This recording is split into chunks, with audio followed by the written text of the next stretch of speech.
আসসালামু আলাইকুম। সকলে কেমন আছেন? আশা করি সকলে ভালো আছেন। আমি রেবিল্লা বাহির আমার পক্ষ থেকে সকলকে জানাই শুভেচ্ছা ও স্বাগতম। আজকে আমি নতুন ভিডিও নিয়ে এসেছি। খরগোশকে কীভাবে মিটিং করালে বাচ্চা আসবে।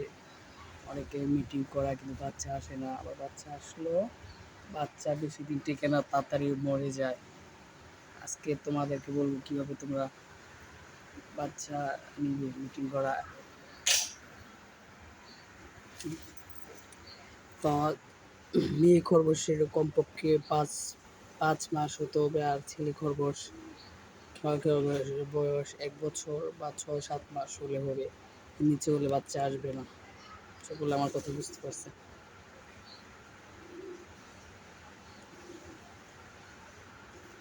তো মিটিং করাবেন কীভাবে?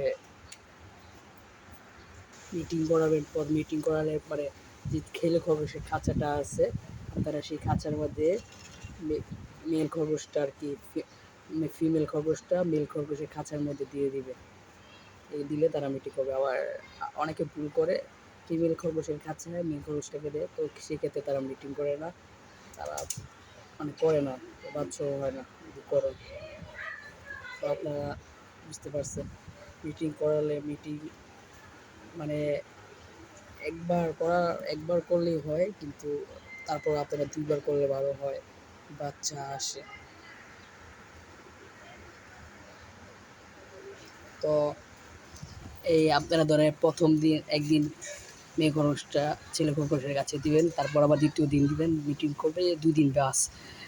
এরপর আবার অতিরিক্ত মিটিং করা তাহলে বাচ্চা হবে না, বাচ্চা হয়ে মারা যাবে, বাচ্চাগুলো দুর্বল হবে। আপনারা বুঝতে পারছেন? তো সকলে আশা করি ভালো থাকবেন, সুস্থ থাকবেন। আমার চ্যানেলটা সাবস্ক্রাইব করে দেবেন। আল্লাহ হাফিজ।